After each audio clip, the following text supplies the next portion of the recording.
আচ্ছা, প্রথমে আপনাদের কাছে জিজ্ঞেস করতে চাইছি যে আপনারা এখানে কবে থেকে বসছেন এবং এই বিধানসভা সম্পর্কে যদি একটু কিছু বলেন, কিভাবে কাজ করছেন আপনারা?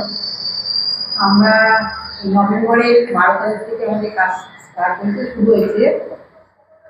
এই প্রতি বছরের ন্যায় এবারও এই নভেম্বরের কাজটা শুরু করেছি আমরা।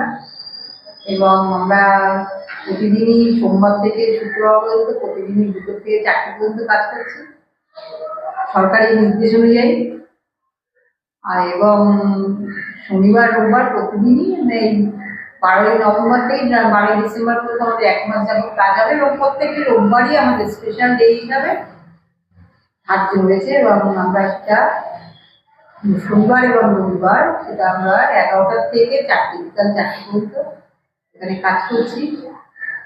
সমস্ত নতুন বা বাচ্চাদের যারা 18+ বাচ্চা তাদের জন্য তাদের নাম তোলা, সংশোধনের কাজ এবং ট্রান্সফার, মানে এক জায়গা থেকে আরেক জায়গায় অন্যত্র যা আসার যে কাজ, সমস্ত কাজই আমাদের এখন এই 1 মাস যাবত শুরু হচ্ছে এবং কাজটা চলবে 1 মাস যাবত।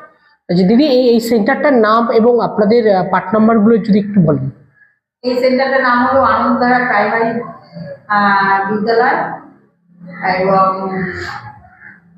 এটা হলো পার্ট নাম্বার হলো 132, 152 এবং 153। আপনারা কাজ আমাদের এই আনন্দধারা প্রাথমিক বিদ্যালয়ে কাজ হচ্ছে। আচ্ছা, আর যেটা বলার, সাধারণত সাধারণ মানুষের মধ্যে একটা বিভ্রান্তির সৃষ্টি হচ্ছে যে কোথায় ফর্ম পাবো বা কিভাবে কাজ করবো, এই ভোটের যে পার্ট, বাবা মায়ের যে পার্টটা সেটা কোথা থেকে পাবো, এই সম্পর্কে যদি একটু কিছু ধারণা দেন সাধারণ মানুষকে।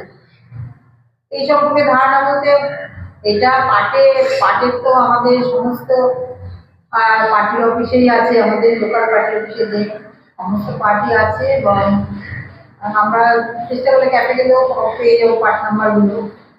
আর পার্টি অফিসে গেলে আমাদের সব ভাইরা আছে, তারা সবসময় সহযোগিতা করছে আমাদের সঙ্গে এবং তারা সাধারণ জনসাধারণের সঙ্গে তারা সহযোগিতা করছে বলে কোনো অসুবিধাই নেই কাজ করতে গিয়ে তাদের। আচ্ছা, কোন কোন ফর্মে কিভাবে কোনটা কাজ করা হচ্ছে একটু যদি একটু বলে দিতেন। 6 নম্বর ফর্মে নতুন নাম উঠবে বাচ্চাদের, বা 6 নম্বর অন্য বিধানসভা থেকে যদি আসে তখন সেটার জন্য আমরা 6 নম্বর ফর্ম ফিল আপ করাই এবং সেখানে অ্যাড্রেস প্রুফ হিসাবে আমার ব্যাংকের বই, তারপরে আপনার ব্যাংকের বই, দলিল, লাইটের বিল, ড্রাইভিং লাইসেন্স, এগুলো আমার অ্যাড্রেস প্রুফ হিসেবে আমি ব্যবহার করতে পারি, জমা করতে পারি। এবং জন্মের প্রমাণপত্র হিসাবে আমরা birth certificate, school certificate, PAN card, Aadhaar card, এইগুলো ভাবতে পারি। আচ্ছা, সাধারণত দেখা যায় যে কারো একটা আধার কার্ড সে ট্রান্সফার করে এখানে নিয়ে এসেছে, কিন্তু সেক্ষেত্রে কি আধার কার্ডটা এখানকার অ্যাড্রেস প্রুফ হিসেবে গণ্য হবে? যদি এখানকার অ্যাড্রেস প্রুফ হিসেবে অ্যাড্রেস এখানকার যদি চেঞ্জ হয় তবেই হবে, নয়তো হবে না। আধার কার্ডটা অ্যাড্রেস প্রুফ হবে, অ্যাড্রেস প্রুফ আধার কার্ড দিয়েছে না, আধার কার্ডটা অ্যাড্রেস প্রুফ হিসেবে ধরা হয় না। মানে আপনারা আধার কার্ডটা অ্যাড্রেস প্রুফ হিসেবে নিচ্ছেন না, তাই তো? না, আধার কার্ডটা আমরা বার্থ প্রুফ হিসেবে নেওয়া।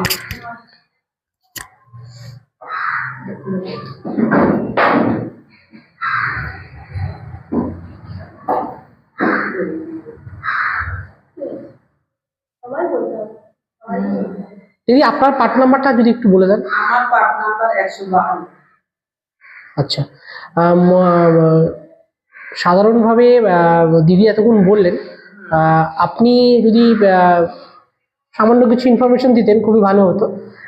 তো এক্ষুনি যেটা হচ্ছিল যে আধার কার্ডটা অ্যাড্রেস প্রুফ হিসেবে গণ্য হচ্ছে না, বাট কেন সেটা যদি একটু বলেন। আধার কার্ডটা অ্যাড্রেস প্রুফ হিসেবে, এটা আমাদের অফিসের নির্দেশ যে ওটা এজ প্রুফ হিসেবে ধরা যাবে, কিন্তু অ্যাড্রেস প্রুফ হিসেবে ধরা যাবে, কারণ আমরা তো আমাদের অফিসের নির্দেশ ছাড়া চলতে পারি না, ওই জন্য আমাদেরকে ওইটাই ধরতে হবে। আর অ্যাড্রেস প্রুফ তো আরো অনেকগুলোই রয়েছে, যেমন রেশন কার্ড হতে পারে, গ্যাসের বই হতে পারে, ইলেকট্রিক বিল হতে পারে, ব্যাংকের বই হতে পারে। এগুলোর মধ্যে কিছু না কিছু তো জনসাধারণের থাকেই, যে কোনো একটা হলেই হবে। আর একটা ভাইটাল জিনিস হচ্ছে যে নাম তুলছে নতুন, তার বাবা অথবা মায়ের ভোটার কার্ডের জেরক্স আর হচ্ছে পার্টের একটা জেরক্স অবশ্যই দিতে হবে। এটা হচ্ছে তার প্রমাণ যে সেই জায়গার স্থায়ী বাসিন্দা, তার বাবা মা এরা অনেকদিন ধরে এখানে আছে, সেটাই একটা প্রমাণ। আরো একটা প্রশ্ন আপনাদের কাছে, যেটা হচ্ছে অন্য বিধানসভা থেকে কেউ যদি এখানে তিনি চলে এসেছেন, কোনো বাড়ি ঘর কিনে তিনি সাধারণভাবে তার ভোটার কার্ডটা এখানে ট্রান্সফার করবেন, সেক্ষেত্রে তার ডকুমেন্টস কতদিন পুরনো হলে এখানে নামটা তুলতে পারবে? মিনিমাম 6 মাস। আচ্ছা। 6 মাসের পুরোনো ডকুমেন্টস হলেই হয়। আর হ্যাঁ, অন্য বিধানসভা থেকে যখন আসছে এই বিধানসভায়, তখন 6 নম্বর ফর্মটা ফিল আপ করতেই হবে। আর তার পুরোনো ভোটার কার্ডের একটা জেরক্স, সেই লিস্টের একটা জেরক্স, আর এইখানে যে বাড়ি কিনে আসলে তো দলিল থাকছে 6 মাসের পুরোনো, সেই দলিলের একটা জেরক্স দিলে হয়ে যায়। যেহেতু অন্য বিধানসভায় তার নাম ছিল, আর কোনো কিছু দরকার হয় না। আপনাদের এই ওয়ার্ডটার নাম এবং এই সেন্টারটার নামটা আরেকবার যদি একটু বলে দেন। আমাদের ওয়ার্ড হচ্ছে সাউথ দমদম মিউনিসিপ্যালিটির অন্তর্গত 5 নম্বর ওয়ার্ড। আর আমাদের যে স্কুলটা, এটা হচ্ছে আনন্দধারা শিক্ষায়তন, আনন্দধারা প্রাথমিক বিদ্যালয় বলাও যায়।